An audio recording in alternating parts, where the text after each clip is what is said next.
quand même relativement contente par rapport aux missions individuelles et notamment par rapport à la section de permanence spécialisée, que ce soit légitimé maintenant par décret.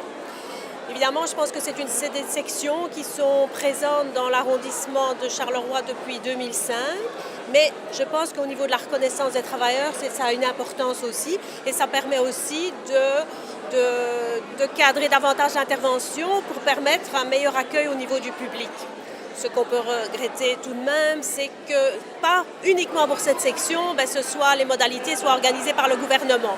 Bon, à l'heure actuelle, je ne sais pas encore ce que ça signifie, mais nous verrons plus tard ce que ça donnera. Mais là, évidemment, je pose pas mal de questions. Alors, ça, c'est vraiment la grande modification pour les SAJ, à la fois la grande modification par rapport à la légitimité, j'ai envie de dire, mais sur le terrain, ça n'apporte rien de plus puisque nous étions déjà dans cette perspective depuis 2005.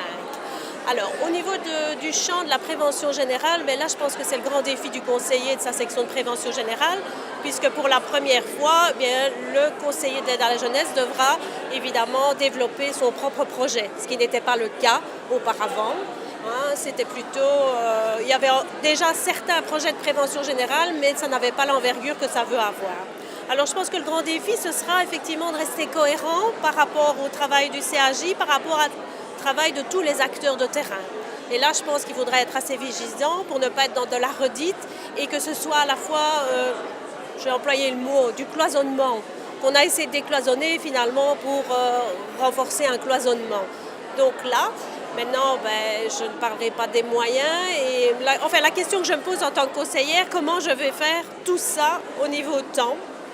Parce que n'oublions pas, le conseiller, c'est quand même les missions individuelles. On est quand même là par rapport à l'aide directe aux jeunes.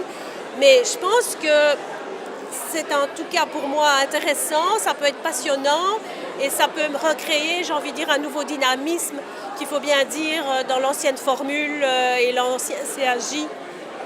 Ça commençait un peu à s'essouffler, je dirais. Que je suis plutôt de nature optimiste.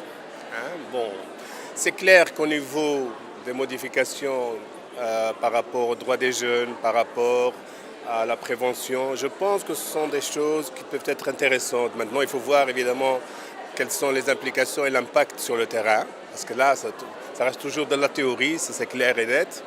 Bon, maintenant, je dois avouer que c'est vrai que dans notre quotidien, on se demande encore est-ce qu'il y aura réellement un changement ou bien parce que c'est un texte qui modifie, mais que la pratique, ça va rester un petit peu la même chose, en tenant compte évidemment parfois des exigences encore plus, parce que quand on parle d'évaluation, quand on parle, en théorie, sont de bonnes choses. Mais ce qu'on parfois, comme disait Michel Noël, la charge à décharge, on perd de vue parfois, même souvent, la charge de travail supplémentaire que ça nous donne. Que ce soit l'évaluation quand il y a CAF ou en théorie, encore une fois, c'est une bonne chose, mais sur le terrain, ça demande quand même un investissement. Et d'un investissement à l'autre, on se rend compte, comme encore une fois Michel Noël l'a fait remarquer au niveau du SAJ, au niveau du SPJ, c'est la même chose. On a de plus en plus de choses à faire, on nous demande de plus en plus d'investissement, qu'il y a des moments où on se dit c'est pas possible de continuer comme ça, d'autant plus que malheureusement, ça c'est la réalité, les moyens sont de plus en plus réduits. Et donc quand je disais le contrôle de M. Yves Polomé pour le directeur, c'est pas gratuit, c'est pas fortuitement que je le dis, c'est vraiment on a de plus en plus de mal à assumer notre rôle de directeur pour décider des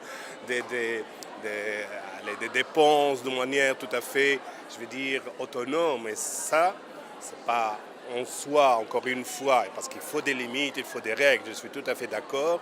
Mais malheureusement, l'impact et les répercussions, ça se sent au niveau des familles et des jeunes. D'autant plus, comme vous le savez également, que malheureusement, tout le monde parle de crise évidemment, qu'on se rend compte aussi que nos familles sont dans une précarité de plus en plus grande.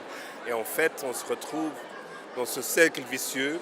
Et au moment où ils ont davantage besoin de nous, c'est là où nous sommes davantage démunis pour les aider.